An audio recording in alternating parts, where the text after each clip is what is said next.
বিষ্ণুই বলতেন নাহাইতুকুমান জিয়ারাতিল কবুর, আমি তোমাদেরকে কবর জিয়ারত করতে আগে নিষেধ করতাম, কিন্তু এখন নিষেধাজ্ঞা প্রত্যাহার করে নিলাম। এখন সবসময় তোমরা কবরের সামনে যাবা আর জিয়ারত করবা। কবরস্থানে জানতো বড়ুয়া কৃষ্ণপুরের এই গ্রামের কবরস্থান আছে কোন দিকে? পূর্ব দিকে আছে, গোখরার জলের দিকে। জান আপনারা? একটু যাবেন, একটু গেলে আখিরাতের কথাটা স্মরণ হবে। ওখানে ছোট শিশুরা শুয়ে আছে, কিশোর যুবকরা আছে, আপনার মতো তাগড়া যুবক মুরব্বীরা আছে। এরা এই এলাকায় থাকতো, এরা আকাশ থেকে নেমে আসে না, এই এলাকার সন্তান আজ নাই। একটা সার্টেন পিরিয়ড শেষে আপনিও থাকবেন না। This is the nature of life, this is the circle of life.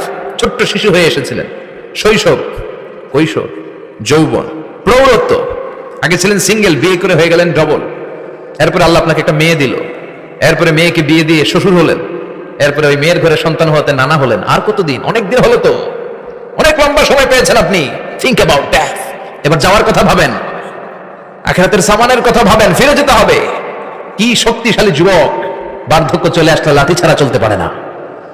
কুচকুচে কালো দাড়ি সাদা হয়ে যায়, দাড়ির শুভ্রতা, বয়সের ভার, রং ধরা যৌবন জং ধরে শেষ। ঠিক কিনা?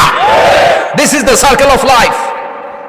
যুবক ভাই, এটাই জীবন, চলে যেতে হবে, কেউ থাকতে পারবে না। ঠিক কিনা? এটা রিমাইন্ডার আল্লাহ এই সূরার ভিতরে দিয়েছেন যে তোমাদেরকে ফিরে যেতে হবে। এই লোভ লালসা ছেড়ে দাও। রব্বুল আলামিন বলেন আলহাকুমুত তাকাসুর হাত্তা যুরতুমুল মাকাবির।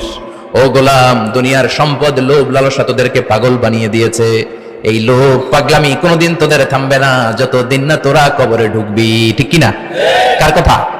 আল্লাহ বললেন দুনিয়ার সম্পদ আর লোভ আর মোহে তোমরা গাফেল হয়ে গিয়েছো। আখিরাতের কথা বেমালুম তোমরা ভুলে গিয়েছো। কিন্তু আখিরাতে তোমাদের যেতেই হবে, কবরের বাড়িতে তোমাদের ঢুকতেই হবে। ঠিক কিনা? যেতেই হবে। আমরা ভুলে যাই। আলহাকুমুত তাকাসুর, অতিরিক্ত পাওয়ার লোভ, বেশি বেশি খাওয়ার লোভ, বেশি বেশি জমানোর লোভ মানুষকে গাফেল বানিয়ে দিয়েছে। এটা মানুষের স্বভাব। আরো চাই, আরো চাই, এই স্বভাবটা আছে না নাই? দেখবেন ছোট বাচ্চারা মসজিদের দোয়া অনুষ্ঠান শেষে জিলাপি দেয় না? বড়ুয়া কৃষ্ণপুর কি দেয়? আগে বাতাসা দিত না, এখন কি দেয়?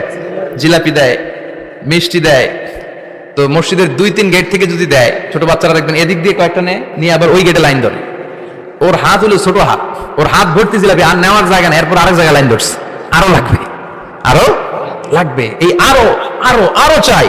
এই স্বভাবটাই মানুষকে কুড়ে কুড়ে শেষ করে দিয়েছে।